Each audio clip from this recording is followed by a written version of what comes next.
Hello, പുതിയൊരു വീഡിയോയിലേക്ക് എല്ലാവർക്കും സ്വാഗതം. അപ്പോൾ ഇന്നത്തെ വീഡിയോ എന്ന് പറയുന്നത് നമ്മൾ ഗ്രോസറി ഷോപ്പിംഗ് റുട്ടീൻ ഉണ്ടല്ലോ, ഗ്രോസറി ഷോപ്പിംഗ് ചെയ്യുമ്പോൾ ശ്രദ്ധിക്കേണ്ട കുറച്ച് കാര്യങ്ങളാണ്. നിങ്ങൾക്ക് എന്തായാലും ഹെൽപ്ഫുൾ ആയിരിക്കും.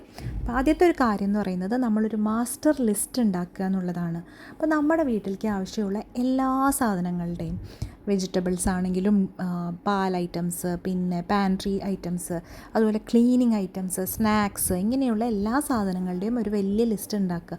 ഇത് നമുക്ക് നെറ്റിലൊക്കെ സെർച്ച് ചെയ്താൽ കിട്ടും കേട്ടോ. അപ്പോൾ നമുക്ക് ഒന്നും നമ്മൾ മറന്നു പോയിട്ടില്ല എന്നുള്ളത് ഉറപ്പ് വരുത്തും. അപ്പോൾ നമ്മളത് പേപ്പറിലോ അല്ലെങ്കിൽ നമ്മുടെ ഫോണിലോ അല്ലെങ്കിൽ ഫ്രിഡ്ജിൻ്റെ ബോർഡിലോ എവിടെയാണെന്ന് വെച്ചാൽ അത് എപ്പോഴും സൂക്ഷിക്കാം. അപ്പോൾ അത് റീയൂസബിൾ ആയിരിക്കും, നമുക്ക് എപ്പോഴും നോക്കാൻ പറ്റും. പിന്നെ നമ്മൾ അതുപോലെ അത് നമുക്ക് അപ്ഡേറ്റ് ചെയ്തുകൊണ്ടിരിക്കാം. നമ്മുടെ ഫാമിലിയുടെ പ്രിഫറൻസ് അനുസരിച്ചും പുതിയ ഡയറ്റിൻ്റെ കാര്യങ്ങളൊക്കെ അനുസരിച്ച് അതിലോട്ട് സാധനങ്ങൾ നമുക്ക് ആഡ് ചെയ്യാം. നമ്മളിങ്ങനെ സ്ട്രക്ചേർഡ് ലിസ്റ്റ് വെച്ചിട്ട് നമ്മൾ ചെയ്യുമ്പോൾ നമുക്ക് പെട്ടെന്ന് സാധനങ്ങൾ വാങ്ങാനുള്ള ആ ഒരു ടെംപ്റ്റേഷനും അതുപോലെ വേസ്റ്റ് റെഡ്യൂസ് ചെയ്യാനും ബഡ്ജറ്റ് സേവ് ചെയ്യാനും ഒക്കെ നമുക്ക് ഹെൽപ്പ് ചെയ്യും. അപ്പോൾ ഈ ഒരു ചെറിയ സിമ്പിൾ ഹാബിറ്റ് തന്നെ നമുക്ക് ഗ്രോസറി ഷോപ്പിംഗ് കുറച്ച് സ്ട്രെസ് ഫ്രീ ആക്കാനും കിച്ചൺ എപ്പോഴും ആവശ്യമുള്ള സാധനങ്ങൾ വെച്ചിട്ടുണ്ടെന്ന് ഉറപ്പ് വരുത്താനും ഹെൽപ്പ് ചെയ്യും. അടുത്ത കാര്യം എന്ന് പറഞ്ഞാൽ നമ്മുടെ പാൻട്രി അതുപോലെ ഫ്രിഡ്ജ് നോക്കുക. ജസ്റ്റ് 5-10 മിനിറ്റ് എടുത്തിട്ട് പാൻട്രിയിലും ഫ്രിഡ്ജിലും ഫ്രീസറിലും എന്തൊക്കെയാണ് ഉള്ളത്, എന്തൊക്കെയാണ് കുറവുള്ളത്, ഇത് രണ്ടും നമ്മൾ കണ്ടുപിടിക്കുക. അപ്പോൾ ഇത് നമുക്ക് വീണ്ടും സാധനങ്ങൾ വാങ്ങുന്നതും എക്സ്പയർ ആയത് ഏതൊക്കെയാണെന്നും ഇനി വാങ്ങിക്കേണ്ടത് ഏതൊക്കെയാണെന്നുള്ള കറക്റ്റ് കാര്യങ്ങൾ നമുക്ക് അവിടെ നിന്ന് കിട്ടും. അപ്പോൾ നമ്മൾ ആദ്യമേ ചെക്ക് ചെയ്യുന്നത് നമുക്ക് പുതിയ മീൽ ഐഡിയാസ് ക്ലിക്ക് ചെയ്യാനും, അതായത് നമുക്ക് പാസ്ത ഉണ്ടെങ്കിൽ ഓക്കെ, നെക്സ്റ്റ് നമുക്ക് പാസ്ത വെച്ചിട്ട് എന്തെങ്കിലും ചെയ്യാം, അതുപോലെ സോസിന് ആവശ്യമുള്ളതുണ്ടെങ്കിൽ നമുക്കത് വാങ്ങിക്കാം. അങ്ങനെയുള്ള കാര്യങ്ങൾ നമുക്ക് എളുപ്പത്തിൽ ചെയ്യാം. അതുപോലെ ഹോം മേക്കേഴ്സിന് കാശ് ലാഭിക്കാനും ഫുഡ് വേസ്റ്റ് റെഡ്യൂസ് ചെയ്യാനും ഈ ഒരു കാര്യം ചെയ്യുന്നതുകൊണ്ട് എളുപ്പത്തിൽ സാധിക്കും. പിന്നെ നമ്മൾ ഷോപ്പിൽ പോയിട്ട് കറക്റ്റായിട്ടാണ് വാങ്ങിക്കുന്നത്. നമുക്ക് തോന്നിയ കുറേ ഐറ്റംസ് വാങ്ങിച്ചുകൊണ്ട് വരിക, അതുപോലെ ഇമ്പോർട്ടൻ്റ് ആയിട്ടുള്ളത് മറന്നിട്ട് വരിക എന്നുള്ളതെല്ലാം നമുക്ക് ഒഴിവാക്കാൻ പറ്റും. അപ്പോൾ ജസ്റ്റ് നമ്മുടെ പാൻട്രിയിൽ പോയിട്ട് ഇതെല്ലാം കാര്യങ്ങൾ കറക്റ്റായിട്ട് ചെയ്താൽ നമ്മൾ നല്ല കോൺഫിഡൻ്റ് ആയിട്ട് നമുക്ക് ഗ്രോസറി ഷോപ്പിംഗ് ചെയ്യാൻ പറ്റും. അടുത്തതെന്ന് പറഞ്ഞാൽ നമുക്ക് സെയിൽസിനനുസരിച്ച് നമുക്ക് മീൽസ് പ്ലാൻ ചെയ്യാം. വീക്ക്ലി സെയിൽസും ഡിസ്കൗണ്ടും ഒക്കെ വരുമല്ലോ. അപ്പോൾ ചിലപ്പോൾ ചിക്കൻ ആയിരിക്കാം, അല്ലെങ്കിൽ വെജിറ്റബിൾസ് സീസണലിൽ വരുന്ന സംഭവങ്ങളായിരിക്കാം, അതിൽ വിലക്കുറവുണ്ടാവും. അപ്പോൾ അതനുസരിച്ച് നമുക്ക് മെനു സെറ്റ് ചെയ്യാം. കൂടുതൽ ഹെൽത്തിയുമായിരിക്കും. നമ്മുടെ കാശ് ലാഭിക്കുക മാത്രമല്ല, മീൽസിൽ വെറൈറ്റി കൊണ്ടുവരാനും അത് ഇൻട്രസ്റ്റിംഗ് ആക്കാനും ഒക്കെ ഇത് ഹെൽപ്പ് ചെയ്യും. മിക്കവാറും സൂപ്പർ മാർക്കറ്റ്സിലൊക്കെ അവരുടെ ഓഫേഴ്സൊക്കെ നേരത്തെ തന്നെ ഇട്ടിട്ടുണ്ടാവും. അപ്പോൾ അതനുസരിച്ച് നമുക്ക് പ്ലാൻ ചെയ്യാം.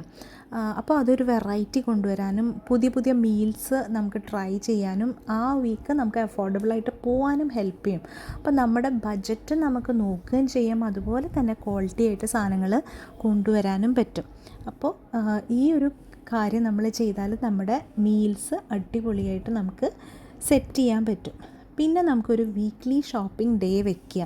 അപ്പോൾ ഡെയിലി കൺസിസ്റ്റൻ്റായിട്ട് നമ്മളൊരു ദിവസമാണെന്നുണ്ടെങ്കിൽ നമുക്ക് അതനുസരിച്ച് നമുക്ക് ആ ഒരു ടൈമിൽ പോയി വരാം. ഇപ്പോൾ ലൈക്ക് സാറ്റർഡേ മോർണിംഗോ മൺഡേ ആഫ്റ്റർനൂണോ അത് അപ്പം തന്നെ സ്റ്റിക്ക് ചെയ്യുക. അപ്പോൾ നമുക്ക് കറക്റ്റായിട്ട് നമുക്ക് അറിയാം ഏത് ദിവസത്തേക്കാണ് നമ്മൾ ഷോപ്പിംഗ് ചെയ്യുന്നത്. അതനുസരിച്ച് നമുക്ക് മീൽ പ്ലാൻ ചെയ്യാനും ഷോപ്പ് ചെയ്യാനും ഒക്കെ നമുക്ക് ഹെൽപ്പ് ചെയ്യും. പിന്നെ അതുപോലെ ബഡ്ജറ്റിങ്ങും നമുക്ക് നോക്കാൻ പറ്റും. എപ്പോഴാണ് നമ്മുടെ കയ്യിൽ പൈസ വരിക അതൊക്കെ നമുക്ക് ശ്രദ്ധിക്കാൻ പറ്റും.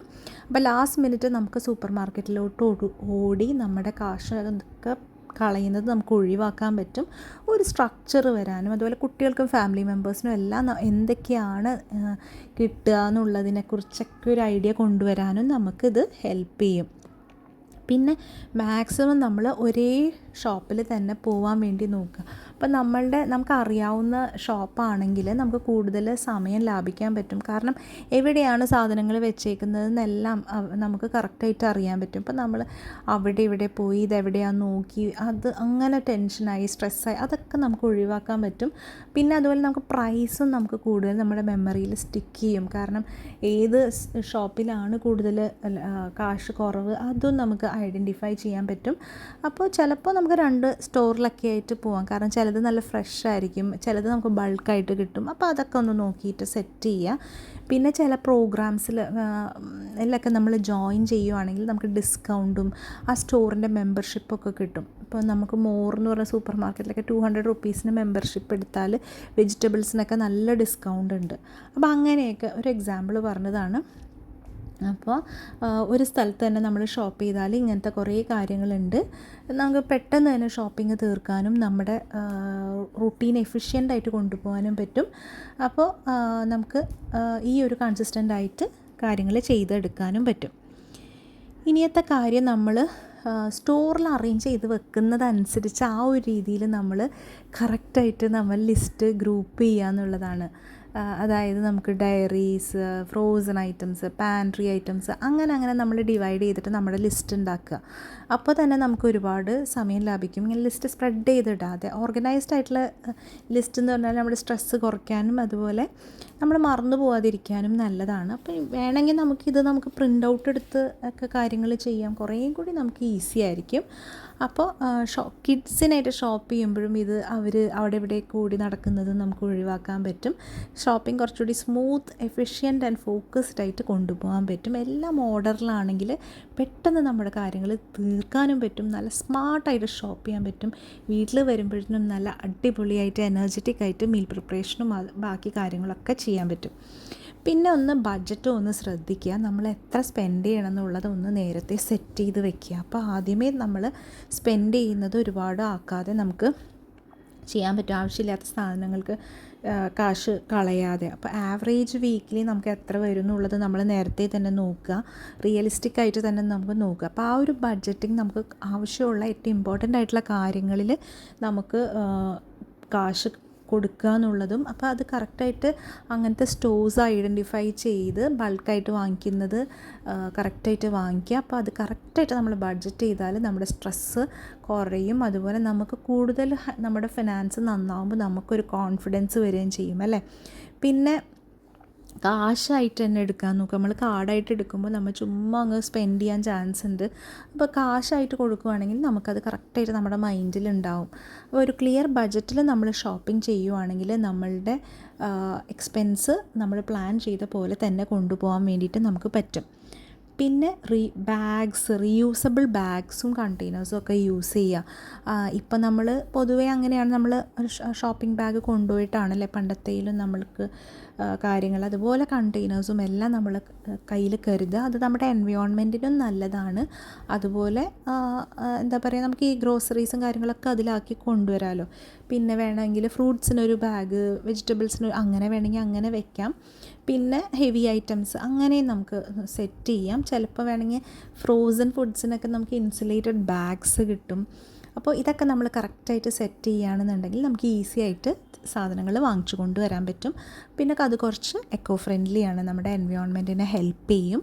അപ്പോൾ നമ്മുടെ കാശ് ലാഭിക്കാനും അതുപോലെ ആവശ്യമില്ലാണ്ട് ക്ലട്ടേർഡ് ആവാതിരിക്കാനും ഗ്രോസറി ഷോപ്പിംഗ് നല്ല മൈൻഡ്ഫുൾ ആൻഡ് ഓർഗനൈസ്ഡ് ആയിട്ട് സെറ്റ് ചെയ്യാനും നമുക്ക് അടിപൊളിയായിട്ട് പറ്റും. വീക്ക്ലി നമുക്ക് നല്ലൊരു അടിപൊളി ആക്ടിവിറ്റി ആയിട്ട് ഗ്രോസറി ഷോപ്പിംഗ് മാറുകയും ചെയ്യും. പിന്നെ ഒരുപാട് റഷുള്ള സമയത്ത് ഷോപ്പ് ചെയ്യാതിരിക്കുക. ഈവനിങ്സ്, വീക്കെൻഡ്സ്, സ്റ്റോഴ്സ് ഒത്തിരി ക്രൗഡഡ് ആയിട്ടുള്ള സമയത്ത് നമ്മൾ ഷോപ്പ് ചെയ്യാതിരിക്കുക. അതിന് പകരം ഏർലി മോർണിംഗ് അല്ലെങ്കിൽ മിഡ് വീക്കിൽ ആഫ്റ്റർനൂൺസിലൊക്കെ പോവുക. അപ്പോൾ കുറേ കൂടി നമുക്ക് കാമായിട്ടും പെട്ടെന്ന് തന്നെ ചെയ്ത് തീർക്കാനും പറ്റും. ഒത്തിരി ക്രൗഡെന്ന് പറഞ്ഞാൽ നമുക്ക് ക്യൂ നിൽക്കുമ്പോൾ ഒത്തിരി ബുദ്ധിമുട്ടാണ്, പിന്നെ ഒത്തിരി സ്ട്രെസ്സ് വരും. അതുപോലെ നമ്മുടെ ലിസ്റ്റിൽ നമുക്ക് ഫോക്കസ് ചെയ്യാനും പറ്റില്ല. പിന്നെ ചില ഐറ്റംസ് നല്ല ഫ്രഷ് ആയിരിക്കും നമ്മൾ ഏർലി പോവുകയാണെങ്കിൽ. അപ്പോൾ അതും നമുക്ക് നോക്കാം. പിന്നെ അതുപോലെ നമ്മുടെ സമയവും എനർജിയൊക്കെ ലാഭിക്കാൻ പറ്റും, എസ്പെഷ്യലി നമ്മൾ കുട്ടികളായിട്ട് പോവുകയാണെങ്കിൽ. അപ്പോൾ ഈ ക്വയറ്റ് അവേഴ്സ് നോക്കുക നമ്മൾ മാക്സിമം ഗ്രോസറി ഷോപ്പിങ്ങിന്. അപ്പോൾ അതൊരു സമാധാനമുള്ള, സ്ട്രെസ്ഫുള്ളായിട്ടല്ലാതെ സമാധാനമുള്ളൊരു ടാസ്ക്കായിട്ട് മാറ്റിയെടുക്കാൻ പറ്റും. അത് നമുക്ക് ചെയ്യാൻ പറ്റുന്നൊരു സ്മാർട്ട് സ്ട്രാറ്റജിയാണ്. അപ്പോൾ നമുക്ക് ആ ഒരു റുട്ടീൻ നന്നായിട്ട് എൻജോയ് ചെയ്ത് ഫ്രസ്ട്രേഷൻ ഇല്ലാതെ നീണ്ട ക്യൂവിൽ പോവാതെ ഒരുപാട് സമയം വെയിറ്റ് ചെയ്യാതെ പോകാൻ വേണ്ടിയിട്ട് ഹെൽപ്പ് ചെയ്യുന്ന നല്ലൊരു സ്ട്രാറ്റജിയാണ്. പിന്നെ നമ്മൾ എന്താ പറയുക, ഏറ്റവും എസെൻഷ്യൽ ആയിട്ടുള്ള കാര്യങ്ങൾ നോക്കുക. അതായത് ഫ്രൂട്ട്സ്, വെജിറ്റബിൾ, പിന്നെ പാൽ ഐറ്റംസ്, മീറ്റ് ഐറ്റംസ്, ബ്രെഡ്, ഇതെല്ലാം മിക്കവാറും ഒരു ഏരിയയിലായിരിക്കും.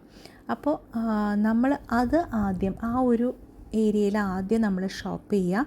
അപ്പോൾ നമ്മൾ ഏറ്റവും ഹെൽത്തി ആയിട്ടുള്ള കാര്യങ്ങൾ, ഹോൾ ഫുഡ്സ് എല്ലാം നമ്മൾ വാങ്ങിക്കുകയാണ്. അപ്പോൾ പ്രോസസ്ഡ് ഐറ്റംസ്, സ്നാക്സ് വാങ്ങിക്കുന്നതിനേക്കാളും കൂടുതൽ ഇതാദ്യം നമ്മൾ കൂടുതൽ വാങ്ങിക്കുക. അപ്പോൾ ഈ ഒരു സ്ട്രാറ്റജി നമ്മൾ സെറ്റ് ചെയ്ത് കഴിഞ്ഞാൽ നമുക്കൊരു ബാലൻസ്ഡ് ന്യൂട്രീഷൻ നമ്മുടെ ബഡ്ജറ്റിൽ നിൽക്കുകയും ചെയ്യും. അപ്പോൾ എപ്പോഴും പെരിമീറ്ററിൽ കൂടെ സ്റ്റാർട്ട് ചെയ്യാൻ വേണ്ടി നോക്കുക. ഫ്രഷ് എസെൻഷ്യൽസ് ആണ് നമുക്ക് ഏറ്റവും കൂടുതൽ വേണ്ടത്. എന്നിട്ട് മീൽ പ്ലാനിൽ സ്റ്റിക്ക് ചെയ്യുക. വേറെ കാര്യങ്ങൾ കാണുമ്പോൾ നമ്മൾ ഇമ്പൾസീവായിട്ട് വാങ്ങിക്കാതെ നമ്മുടെ കാർട്ടിൽ കൂടുതലും ഹെൽത്തി ഐറ്റംസ് ആണ് ഇരിക്കുന്നതെന്ന് ഉറപ്പ് വരുത്തുക. ഇനി പറ്റുമ്പോഴൊക്കെ ബൾക്കിൽ വാങ്ങിക്കുക. കാരണം എപ്പോഴും ബൾക്കിൽ വാങ്ങിച്ചാൽ നമുക്ക് കൂടുതൽ മണി സേവ് ചെയ്യാൻ പറ്റും. അത് പ്രാക്ടിക്കലുമാണ്. അരി, പാസ്ത, പിന്നെ പൊടികൾ, ക്യാനിൽ എന്തെങ്കിലുമൊക്കെ വാങ്ങിക്കുക. അങ്ങനത്തെ എല്ലാം നമുക്ക് യൂസ് ചെയ്യുന്നതാണ്. അപ്പോൾ അത് നമ്മൾ ബൾക്കായിട്ട് വാങ്ങിക്കുക. പിന്നെ ചീത്തയായി പോകുന്ന ഒരിക്കലും ബൾക്കായിട്ട് വാങ്ങിക്കരുത്. പിന്നെ അല്ലെങ്കിൽ ഫ്രീസ് ചെയ്ത് പ്രിസർവ് ചെയ്ത് വെക്കണം. അപ്പോൾ ബൾക്ക് ഷോപ്പിംഗ് നമ്മൾ എപ്പോഴും ഷോപ്പിലോട്ട് പോകുന്നത് കുറയ്ക്കും. അതുപോലെ പാൻട്രിയിൽ ആവശ്യമുള്ള സാധനങ്ങൾ ഉണ്ടാവുകയും ചെയ്യും. നമ്മുടെ സമയം ലാഭിക്കാനും എപ്പോഴും സാധനങ്ങൾ ഉണ്ടെന്ന് ഉറപ്പ് വരുത്താനും ഈ ഒരു സ്ട്രാറ്റജി ഹെൽപ്പ് ചെയ്യും. അത് സ്റ്റോറേജ് സ്പേസും നോക്കുകയും വേണം. അതുപോലെ എക്സ്പയറേഷൻ എന്നാണ് ഇത് എക്സ്പയറി അതും ചെക്ക് ചെയ്യണം കേട്ടോ. അപ്പോൾ നമ്മുടെ മെയിൻ പോയിൻ്റ് എന്ന് പറഞ്ഞാൽ നമ്മൾ എന്താണോ കറക്റ്റായിട്ട് യൂസ് ചെയ്യുന്നത് അത് വാങ്ങിക്കുക. അല്ലാതെ ഡിസ്കൗണ്ടിലുള്ള എല്ലാ ഐറ്റംസും വാങ്ങിക്കുകയല്ല ചെയ്യുന്നത്. അപ്പോൾ നമ്മൾ നല്ല വൈസ്ലി ഇത് ചെയ്യുവാണെങ്കിൽ അടിപൊളിയായിട്ട് നമുക്ക് ഇഫക്റ്റീവായിട്ട് ഇത് ചെയ്തെടുക്കാൻ പറ്റും. പിന്നെ നമ്മൾ പോകുമ്പോൾ ഫാമിലീനെയും കൂടി ഇൻവോൾവ് ചെയ്യുക. എസ്പെഷ്യലി നമ്മുടെ ഹസ്ബൻഡിനെയോ കിഡ്സിനെയോ പറ്റുമെങ്കിൽ നമ്മൾ അവരെയും ചെയ്യുക. കുട്ടികൾക്ക് ചെറിയ റെസ്പോൺസിബിലിറ്റീസൊക്കെ കൊടുക്കാം. സാധനങ്ങൾ കണ്ടുപിടിക്കാനും, ലിസ്റ്റ് ചെയ്യുന്ന സാധനങ്ങൾ കണ്ടുപിടിക്കാനും, ഫ്രൂട്ട്സ് കണ്ടുപിടിക്കാനും. അപ്പോൾ അവർക്ക് തന്നെ ഒന്ന് ഒരു ഇൻക്ലൂഡഡ് ഫീലിംഗ് വരും. പിന്നെ ബഡ്ജറ്റിംഗ് എന്താണ്, നമ്മുടെ ഫുഡിൻ്റെ ചോയ്സ് എന്താണ്, അതെല്ലാം നമുക്ക് മനസ്സിലാവും. പിന്നെ നമുക്ക് ഈ ഒരു വർക്ക് ലോഡ് നമ്മൾ തന്നെ ചെയ്യാതെ നമുക്കൊരു ഫാമിലി എക്സ്പീരിയൻസ് ആയിട്ട് നമുക്ക് ഹാപ്പി ആയിട്ട് ചെയ്യാൻ പറ്റുന്ന ഒരു കാര്യമായിട്ട് നമുക്ക് ചെയ്യാം. വലിയ ഫാമിലി ആണെങ്കിൽ നമുക്ക് ലിസ്റ്റ് അങ്ങ് ഡിവൈഡ് ചെയ്ത് കൊടുത്തിട്ട് പെയറായിട്ട് പോയിട്ട് ഷോപ്പ് ചെയ്യാം. അപ്പോൾ ഒരു ഒറ്റയ്ക്ക് ചെയ്യുന്ന ഒരു കാര്യത്തിനേക്കാളും കൂടുതൽ നമുക്കതൊരു ഫാമിലി ആക്ടിവിറ്റി ആയിട്ട് നോക്കാം. നമ്മൾ തമ്മിലുള്ള ബോണ്ട് നല്ല ഹെൽത്തി ആയിട്ടിരിക്കാനും നമ്മുടെ മെൻ്റൽ ലോഡ് കുറയ്ക്കാനും എല്ലാം ഇത് ഹെൽപ്പ് ചെയ്യും. പിന്നെ ഓരോരുത്തർക്കും ഓരോ പോലെ ആട്ടോ. ചിലർക്ക് ഒറ്റയ്ക്ക് ഷോപ്പ് ചെയ്യാനായിരിക്കും ഇഷ്ടം. ഒരു മീ ടൈം പോലെ എടുക്കുന്നവരും ഉണ്ട്. അപ്പോൾ അതെങ്ങനെയാണെന്ന് വെച്ചാൽ നമ്മുടെ ഒരു രീതിക്ക് ചെയ്യാം. പിന്നെ ഗ്രോസറീസ് എല്ലാം നമ്മൾ പെട്ടെന്ന് തന്നെ എടുത്തു വയ്ക്കുക. ഇപ്പം ഫ്രഷായിട്ട് നമ്മൾ വാങ്ങുന്ന സാധനങ്ങൾ അത് കഴുകിയൊക്കെ എടുത്ത് വെക്കുകയാണെങ്കിൽ അങ്ങനെ, എന്നിട്ട് അത് ക്ലീൻ കണ്ടെയ്നേഴ്സിൽ നമ്മൾ പെട്ടെന്ന് തന്നെ എടുത്ത് വെക്കുക. അതിൻ്റെ കറക്റ്റായിട്ടുള്ള സ്ഥലത്ത് തന്നെ എടുത്ത് വെക്കുക. അപ്പോൾ ഫുഡ് വേസ്റ്റ് ആവുകയില്ല, ക്ലട്ടേർഡ് ആവില്ല. അപ്പം നമുക്ക് പെട്ടെന്ന് തന്നെ കുക്കിംഗ് സ്റ്റാർട്ട് ചെയ്യാനും എല്ലാം നമുക്ക് നടക്കും. പിന്നെ ഈ ഒരു ഹാബിറ്റ് ഉണ്ടെങ്കിൽ നമുക്ക് വീക്ക്ലി നമുക്ക് ഒരുപാട് സമയം ലാഭിക്കാൻ പറ്റും. കിച്ചൺ കറക്റ്റായിട്ട് റൺ ചെയ്യും. എല്ലാവർക്കും അറിയാൻ പറ്റും എവിടെയാണ് സാധനങ്ങൾ എന്നുള്ളത്. അപ്പോൾ ഒരു കറക്റ്റായിട്ട് നമ്മൾ എടുത്തു വെക്കുകയാണെങ്കിൽ നമ്മൾ ഒരു കംപ്ലീറ്റ് പ്രോസസ്സ് അങ്ങ് കംപ്ലീറ്റ് ചെയ്യുകയാണ് ചെയ്യുന്നത് അപ്പം തന്നെ. ഇനിയൊരു റണ്ണിങ് ലിസ്റ്റ് ഉണ്ടാക്കുക എന്നുള്ളതാണ് ആ ഒരു കാര്യം. അപ്പം ഷോപ്പിംഗ് ഡേ ആവുന്നത് വരെ വെയിറ്റ് ചെയ്യാതെ ഓരോ സാധനങ്ങൾ തീരുന്നതിനനുസരിച്ച് തന്നെ സാധനങ്ങൾ എഴുതിയിട്ടേക്കുക. ഒരു നോട്ട് പാഡോ അല്ലെങ്കിൽ എന്തെങ്കിലും ഒരു ഡിജിറ്റൽ നമ്മുടെ മൊബൈലിലോ എവിടെയെങ്കിലും നമ്മളിതൊന്ന് എഴുതിയിട്ടേക്കുക. അപ്പോൾ നമുക്ക് ഒരു മെൻ്റലി നമ്മുടെ സ്ട്രെസ്സ് കുറയ്ക്കാനും ലാസ്റ്റ് മിനിറ്റ് എന്തെങ്കിലുമൊക്കെ എഴുതി കൂട്ടി അങ്ങ് പോകുന്നത് കുറയ്ക്കാനും ഷോപ്പിംഗ് ലിസ്റ്റ് കറക്റ്റായിട്ടിരിക്കാനും ഇത് ഹെൽപ്പ് ചെയ്യും. അപ്പോൾ അത് കുറേയും കൂടി നമുക്കൊരു കൺട്രോൾ ഫീൽ ചെയ്യും. ഷോപ്പിംഗ് ഡേയിൽ നമ്മൾ റഷ് ചെയ്ത് പോകുന്ന ആ ഒരു ഫീലൊക്കെ പോവും. പിന്നെ എല്ലാവർക്കും വന്ന് എഴുതാൻ പറ്റും. എല്ലാവർക്കും ഓരോരുത്തർക്കും ഓരോ ഐറ്റംസ് ഒക്കെ ആണെങ്കിൽ അത് തീരുമ്പോൾ അവർക്കും അത് വന്ന് എഴുതാൻ പറ്റും. നല്ല എഫിഷ്യൻ്റായിട്ട് നമുക്ക് ഫ്രസ്ട്രേഷൻ ഒഴിവാക്കാനും എല്ലാം ഹെൽപ്പ് ചെയ്യും. അപ്പോൾ അതൊന്ന് ട്രൈ ചെയ്ത് നോക്കുക. പിന്നെ നമ്മൾ വീക്ക്ലി ഒന്ന് എല്ലാ കാര്യങ്ങളും ഒന്ന് നോക്കി അഡ്ജസ്റ്റ് ചെയ്യുക. ഓരോ ഷോപ്പിങ്ങിനും നമ്മൾ ഓരോ കാര്യം പഠിക്കും അല്ലേ. നമ്മൾ കൂടുതൽ സ്പെൻഡ് ചെയ്തോ, ഏതെങ്കിലുമൊക്കെ ഐറ്റംസ് നമ്മൾ യൂസ് ചെയ്യാണ്ടുണ്ടോ, ലാസ്റ്റ് മിനിറ്റ് നമ്മൾ ഓടി പോയിട്ടാണോ ഷോപ്പ് ചെയ്തത്, ഇതെല്ലാം നമ്മൾ നെക്സ്റ്റ് വീക്കിൽ ഒഴിവാക്കാൻ വേണ്ടി നോക്കുക. അപ്പോൾ ഓവർ ദ ടൈം ഇത് നമ്മൾ കറക്റ്റായിട്ട് നമ്മുടെ മീൽ പ്ലാനിങ്ങും ബഡ്ജറ്റും ഷോപ്പിങ്ങും എല്ലാം കറക്റ്റാക്കാൻ വേണ്ടി ഹെൽപ്പ് ചെയ്യും. അപ്പോൾ വീക്ക്ലി റൂട്ടീൻസ് നമ്മൾ കറക്റ്റായിട്ട് ചെയ്യുകയാണെങ്കിൽ നമ്മൾ കൂടുതൽ കോൺഫിഡൻ്റ് ആയിട്ടിരിക്കാനും സ്ട്രെസ്സ് കുറയ്ക്കാനും ഗ്രോസറീനെ കുറിച്ചുള്ള സ്ട്രെസ്സ് കുറയ്ക്കാനും ഹെൽപ്പ് ചെയ്യും. പിന്നെന്താ, ഏത് സ്നാക്സാണ് ഫാമിലിക്ക് കൂടുതൽ ഇഷ്ടം, ഏതാണ് പെട്ടെന്ന് തീർന്നു പോകുന്നത്, ഏത് ഇൻഗ്രീഡിയൻ്റാണ് നമ്മൾ ഒട്ടും യൂസ് ചെയ്യാത്തത്, ഇതെല്ലാം നമുക്ക് മനസ്സിലാക്കിയെടുക്കാൻ പറ്റും. അപ്പോൾ നമ്മൾ ഓരോ ആഴ്ചയും നല്ല ഇമ്പ്രൂവ് ചെയ്ത് അടിപൊളിയായിട്ട് മാറും. സോ ഗ്രോസറി ഷോപ്പിങ്ങിൽ ശ്രദ്ധിക്കേണ്ട കുറേയധികം കാര്യങ്ങളാണ് ഇന്ന് ഡിസ്കസ് ചെയ്തത്. നിങ്ങൾക്ക് ഇഷ്ടമായി എന്ന് വിചാരിക്കുന്നു. ഇഷ്ടപ്പെട്ടിട്ടുണ്ടെങ്കിൽ ലൈക്ക് ചെയ്യാനും കമൻറ്റ് ചെയ്യാനും ഷെയർ ചെയ്യാനും ഒന്നും മറന്നു പോകരുത്. അപ്പോൾ പുതിയ നല്ല വീഡിയോ ആയിട്ട് നമുക്ക് ഉടനെ കാണാം. അതുവരേക്കും ബൈ.